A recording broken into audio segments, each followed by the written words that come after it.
When we think about Siberia, the last thing we think about are the kings of online poker, but there is one that wears a crown from that neck of the woods. Timofey Trueteller Kuznetsov has earned more than 5 million playing online poker cash games, and in this episode of I Am High Stakes Poker, we learn about Trueteller's journey into poker via Siberia and Moscow. He shares his views on purpose, values and vision, and we also hear how he had to shed his introverted nature in order to be one of the greatest high stakes poker players of his generation. Timothy, how's life? Good. You doing well? Yeah, really good. We're in Montenegro. What do you think of the place? I really like the nature here. It's really nice. It's a bit cold this year, this time, but it's really fresh here. We haven't had the weather. No, so the weather's pretty bad. Tell me a little bit about where you grew up. I grew up in a small town in Siberia. It was a pretty nice town, I'd say. It's like many of the former scientists live there. It's like a small, nice area. Then I moved, when I was 17, I moved to Moscow to study. Studied in Moscow State University, studied maths, applied theory of probabilities. When I think about Siberia, coming from the West and never being there, I just think cold. Yeah, I mean, it's kind of cold, but it's not like sick cold. The upside is very dry and sunny. So if it's like minus 20 Celsius and if it's dry, it doesn't feel as cold as maybe minus 10 Celsius and wet. Because like when the air is not humid, it's harder to lose heat. And what's it like? Because obviously I've never been to that part of the world. I go to somewhere like a Korea or Tokyo and it's just like Gotham City. You know, I've been to London, it's huge, and I think in my head that Siberia would just be like completely naturized. What is it like? Yeah, I mean it's a huge areas of like forest and just land, uninhabited, like no people there. I mean, it's the biggest forest in the world. It's probably the size of US or something like that.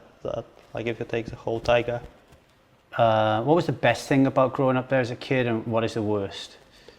The best thing?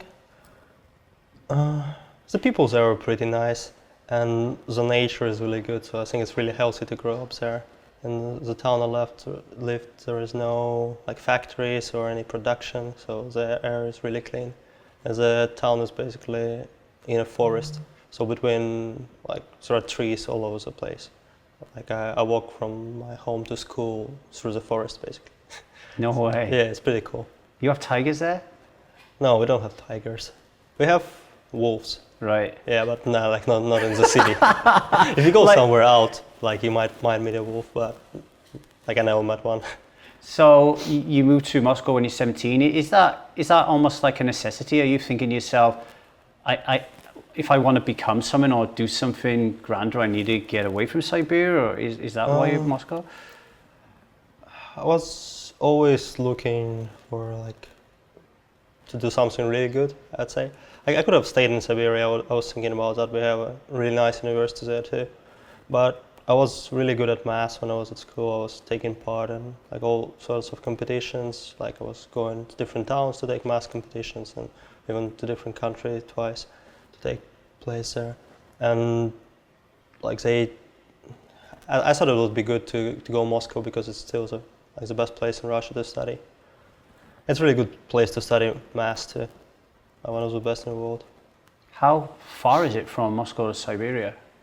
It's a lot, 3,000 kilometers. Oh, so when you go there, are you with other friends, or is it you're all alone and you have to make new friends? I moved there. Yeah, I had to make a lot of new friends. 2 of the guys I studied, or maybe 3 of the guys I studied with, moved from Siberia to Moscow too. So you wasn't completely alone? No, and my parents moved to Moscow too as well, so I was not completely alone. And at that time in your life, was there anyone that was like a really big influence or a real big inspiration for you at that time? No, I wouldn't say so. I was like beat in my head until very late, I would say. What did you say? You was in your head? Yeah, in my head I wasn't like a introvert. Yeah, very introverted until I was like 21 or 22, I would say. Before you got to 21, 22, back to being in Moscow and studying, you're really, really good at maths. Where did you think that would take you? Did you ever think forward to, to the future? Yeah, I was thinking forward to the future. I didn't know exactly what I would do. I was thinking I might be involved with like some stock trading, some hedge funds and stuff. Or like when I started studying, I was doing some consulting competitions like KPMG or McKinsey hold some. I was taking part in those and was doing good. And I was thinking I might become a consultant for one of those companies in Moscow. But then, at my second year of university, I started playing poker, and I really liked to play.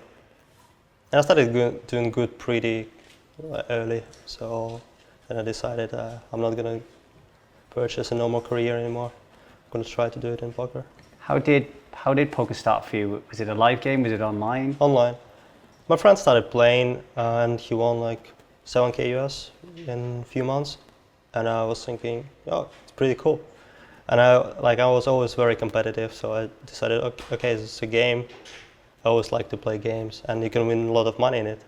So I'll try to do that. Coming from Siberia and then moving to Moscow, starting to play poker, what's your belief around money at the time? How was you? Like, are you thinking to yourself, I want to be a millionaire? Have you got your feet on the ground? I mean, where was you with money at that age? No, I had a pretty high belief in myself. When I started playing poker, I was planning to make 10 million US from it. So it's like more than most people plan to make when they start playing. So was that when you were thinking that? Do you look back on that now? Is that an overconfidence, or was that no? I was confident and I did it. I mean, it was overconfidence in a way, but overconfidence sometimes doesn't hurt. So you never got a job? You were studying and you just fell in love with poker? No, I never got a job. No, never worked a single day. What did your parents think about your choice?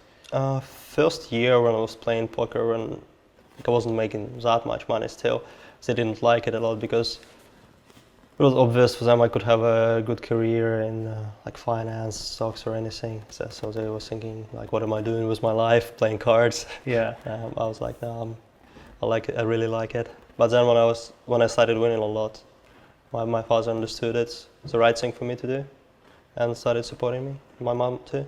Was there ever a time either you binked something big in a tournament, or you won a big amount of money one night, and then you kind of come downstairs or something, or you ring your parents up, be like, look at this? I mean, it was a thing like that. I was the third year of my college. It wasn't a tournament. It was like 1 month I did win a lot on cash games. I was thinking to go to the summer school for KPMG or something like that, and I could go there, but I needed to make a decision if I'm going there or not. But then 1 month I made like 40K US playing cash, so I decided, okay, I don't need to go summer school anymore.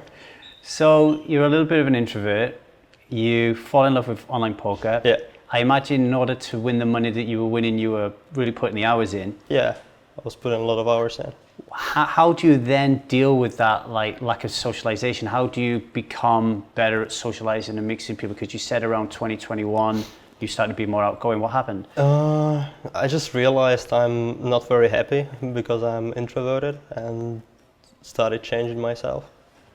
I mean, I didn't reflect too much about my own emotions and about how I feel before that age at all. So, I started the path and I went a few steps, so I'm a bit better now. Are we saying that because of the isolation of the game that you started to get lonely? I'm not lonely now though. No, back then. Back then, I don't think the game made me lonelier, because I was sort of lonely without the game too. Mm-hmm. Game for sure made me stronger and made me respect myself more. It's easier in school. You know, when you're in school and you think to yourself, I need to make friends. You can just go out into the playground at dinner time and make them. But when you're 20, 21 and you think to yourself, I need to make friends, it's a lot more complicated. How did you go about it? Yeah, but I didn't think I need to make friends. I don't think you can make friends like that. It's just people around you. I started playing live poker when I was 23 maybe or something like that, and there were a lot of cool guys in Macau where I started playing. So I got plenty of friends there. And I met some guys in Moscow too who are poker players. Almost all of my friends now are poker players, so that's the way I socialize. When did you make the decision to go from online poker to live poker? I mean, I played 2 tournaments before that, but like the decision was one time in 2014. Was playing online, triple draw, and it was like a game running a lot. And then it was Gas and Samravstan, I think. And then 1 week, Gas and Samravstan lost a lot, and I lost a lot too, and the game stopped. And then for like a few weeks there were no action online, like higher than 10-20, no limit anymore. And I was stuck a lot, so I'm like, it hurts. I need to get out somehow. I need to find big action, and nobody was willing to play big. So I'm like, okay, heard about this Macau thing, I'm gonna go. And I went with one of my friends to Macau first time. Are you a very spontaneous person? I wouldn't say I'm very spontaneous, but somewhat. And what are the types of values that kind of drive you in life? What's important to you about how people behave and how you behave? I'd say I value like fun times in life. I really don't like when it's boring or to do something that I don't want to be doing. People I value smart, funny, honest people. Who are some of the funniest people that you know in poker? From what wide public wouldn't know, I would say Tan Xuan. Right, funny. He is like sick funny. He maybe speaks 250 words of English. He is constantly improving, but he's really fucking funny. Like the intonation he uses and some of the stuff he says. He's a really smart guy. Did you ever try to learn Mandarin? Yeah, a bit. Any good? It's pretty hard. I think I know like 150 words or something. I stopped now, but maybe I'll go back to learning it. Like we had a bet with Django Man who would learn Mandarin better, but we were doing both pretty bad of it. You called it off. Yeah, he was doing a bit better, so I paid him some penalty for buying out. What is it about people that irritates you? Irritate me? I wouldn't say too many people irritate me. Is there particular behaviours or habits or things that happen in the world that get on your nerves? I mean, when something is unfair in a way and it's nothing to be done about it, that I would say that irritates me. Like let's say I got cheated in a poker game, and and the cheaters got out with the money and there is no way I can do anything about it. That would irritate me for sure. And that did irritate me when it happened. So justice is really important to you then? Yeah, I mean justice, like sometimes it's hard to know what is justice, but yeah. Does that expand wider than that as well? Do things that happen around the world that are out of your control, does that affect you as well? Things that don't affect me or like people I know don't have much effect on my emotional state. Otherwise it's too many things to care, I think, about. Like it's many things happening and the information our brain can fit is not like too much still. I was talking about that to a friend in the break actually, like let's not try to think about everything and try to focus on just one or two things, you know? Yeah, it's a thing I learned about myself like last year or two to just try to focus on less things in a way. Do you find yourself sometimes, or it sounds like you did, find yourself overthinking some things, is it? No, I was just thinking about too many different things at the same time and then like you lose focus. It's harder to do well what you're doing. With all your online play, your live play, you know, moving out of Siberia and going to Moscow, going into Macau, making a success of yourself, and lots of other things that we probably don't know about, what would you say is one of your, or some of your biggest accomplishments in life? I would say my biggest accomplishment is the way I play poker now. I don't value like some tournament results or something like that too much. I think it's really hard to play really good, so that I would say that's my biggest accomplishment. What's your style of poker? How would you explain it? Because I don't know. Like I don't watch those high stakes games. Yeah, So. I'm trying to apply a lot of pressure and not to go too crazy about it, but I would say I usually go a bit too crazy, and I'm trying to control myself. Why do you play poker? I really enjoy it. I really like playing the game. I really like the competition. I liked playing the games when I was a kid too, all sorts of games. It's never got old? No. I mean, if I was playing only one form of poker, I would probably get bored of it. Like, I remember when I was just playing No Limit, and at some point I was pretty bored. And I was just like, okay, game is good, I'll play this game, but I'm not really having fun. But now I'm playing like 15 forms of poker or something, and it's like always changing, so it's always challenging for your mind, and I enjoy that. I enjoy like to be thinking about different things. I don't enjoy doing something repetitive too much. Like if you're doing just one thing, you're probably gonna be doing it really good, but I don't enjoy that too much. What are some of the challenging things about being a professional high-stakes poker player that maybe people aren't aware of? I would say people are unaware of how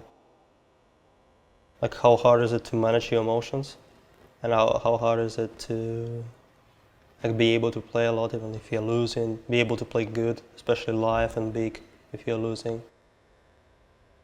Yeah, I think stuff like that people underestimate.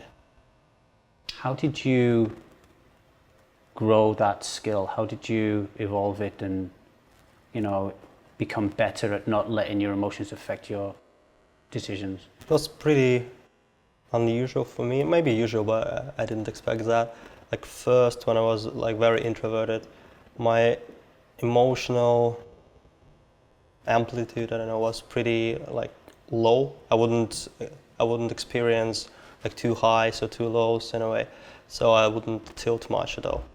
But then when I became more social and more like, emotional myself, I started to feel more, and I realized what is tilt in a way. And then I had to like face it and to learn how to fight it. And I did a good job of that.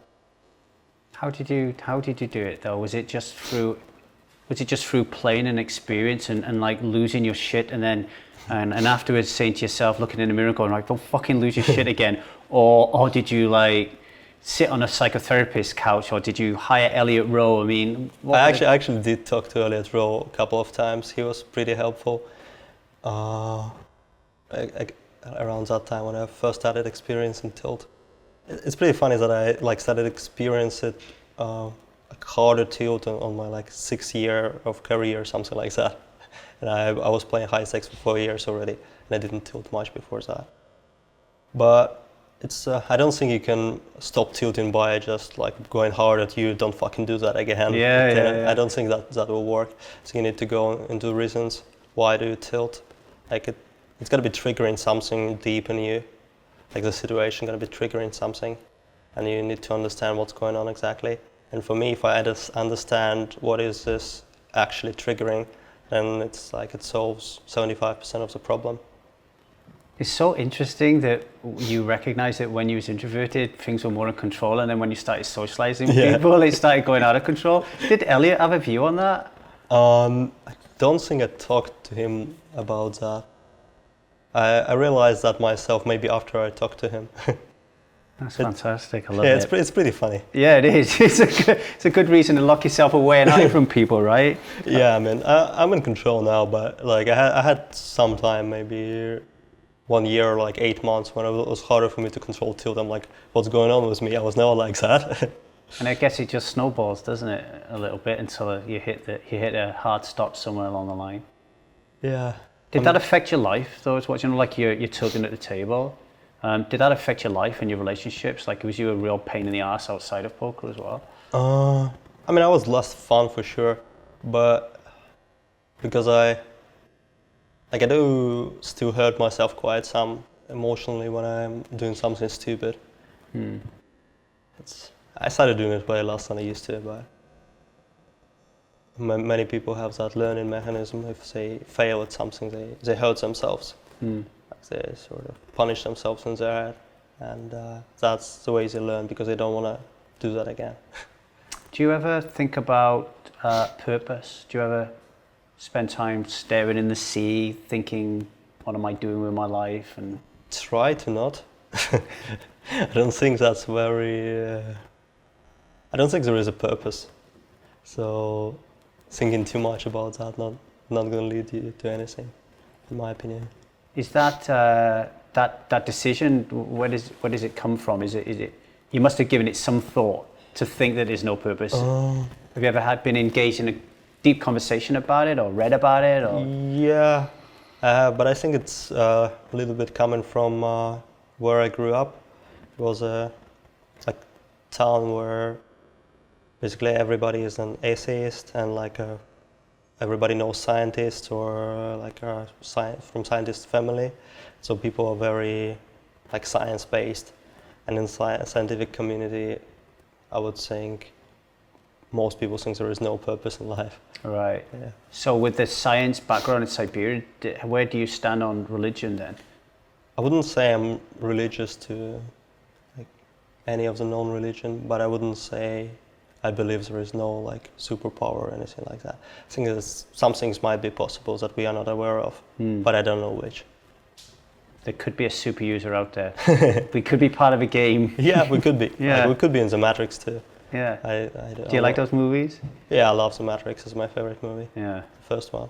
When I first watched it, I just thought it was brilliant, good action movie. And then afterwards, when I started to think about the nuance, and I was blew my mind. Yeah, same for me. First, I was good action movie, but then I started thinking more about it. It's pretty sick. Yeah. So if you don't really think about purpose too much, where do you stand on goals? So do you set yourself goals, or do you just go with the flow?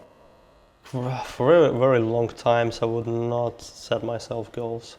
I would just do what I enjoy. I mean, I would set myself temporary goals. I would say, I want to learn this new game. And just next 1 year, I'm putting a lot of time into studying this game, or playing this game, or doing some things.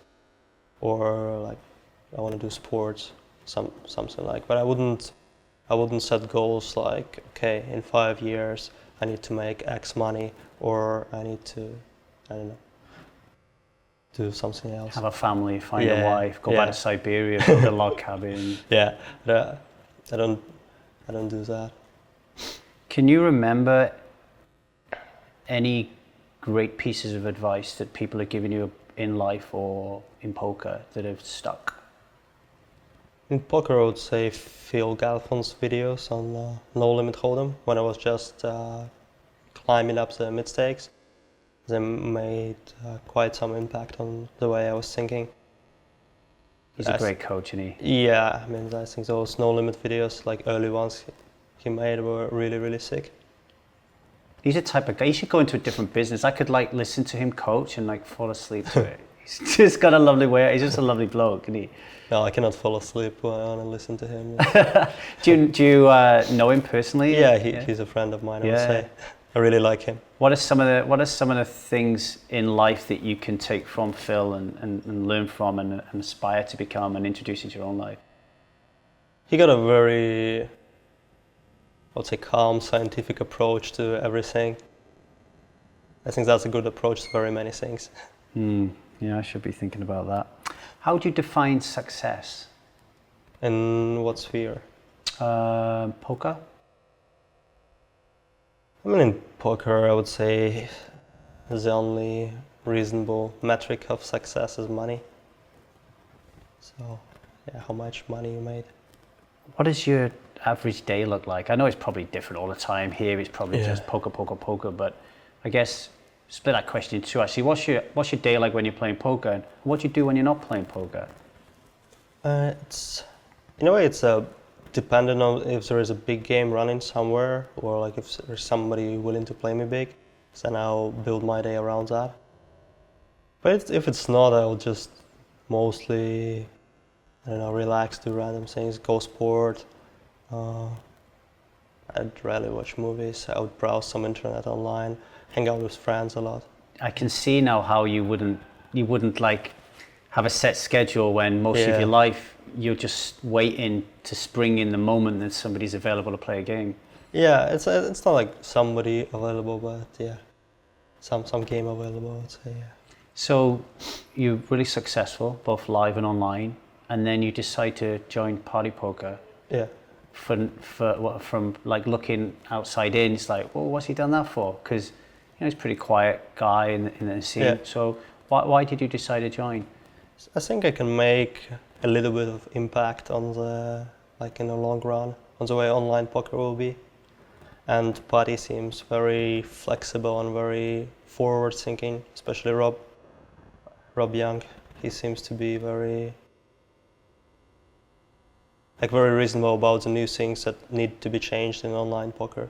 And I thought I can make a difference there. So although you're not thinking too much about what's going on in the world, you try to block that out. But for the poker community and the poker ecology, like, because if it doesn't exist, you ain't got a job. You care about that and want to make a difference in that. Yeah, I care about, like, I would want there to be fun poker games and big poker games to play in 10 years and 15 years. And I think we could make a difference if there isn't. It's about image of poker, it's about the way the game is played, if it's about the way artificial intelligence is faced and stuff like that. What's your view on artificial intelligence? I was speaking to Henrik Eklund the other day, and he said that, partly because of AI, he was getting, that's why he's coming to play live. Like he's wanting to get out of it. He's worried about it. Yeah. And then there's other people who will embrace it and think, well, we can't fight against it, so let's introduce it. Where do you stand on AI and online poker? I mean, I would prefer there would be no AI in online poker, but at the current state of situations, there are like people who obviously use it, help and stuff like that. But I think there are ways to make the impact of it less. We can change the rules of the game slightly. We can make other measures to like control people who use that, to block them and confiscate the money. I think it's possible to make it not so financially profitable for the bot writers or like assistant tool writers to make those things, and then there'll be less of a problem than it is now.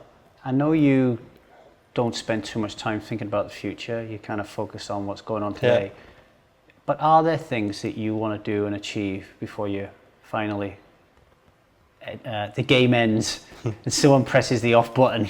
Are there things you want to do and accomplish? I don't know. There will be things for sure, but I try to, like, if I want to do something, I try to, like, if there is a thing I want to accomplish or thing I want to try, I usually try to plan for it or like create a situation that it will be like happening more likely. But I don't have anything like that now that I'm not going at. So If I gave you 10,000 hours and said, look, here's 10,000 hours, don't worry about it, we're going to press pause on live, poker will still be there when you finish, what would you want to learn? What skill would you want to learn in those 10,000 hours? Should I just pick one skill? No. So that's pretty sick, 10,000 hours. I mean, one of them would be Mandarin for sure. So you can get that money off Jungle Man. It must have been a big bet. Not because of the Jungle Man money. It's very good for playing live poker in Asia to know Mandarin, and I think it's good long term too, because Chinese markets are getting bigger and bigger, and many businesses are going to get involved with China, and it's you're going to get better deals if you speak Mandarin. And finally, how does playing high stakes poker make you feel? Usually excited. I really enjoy playing big. Well, Timofey, thank you very much for joining us and answering all my questions. I know it's not always comfortable, so I really appreciate it. I am Timofey Kuznetsov. I am high stakes poker.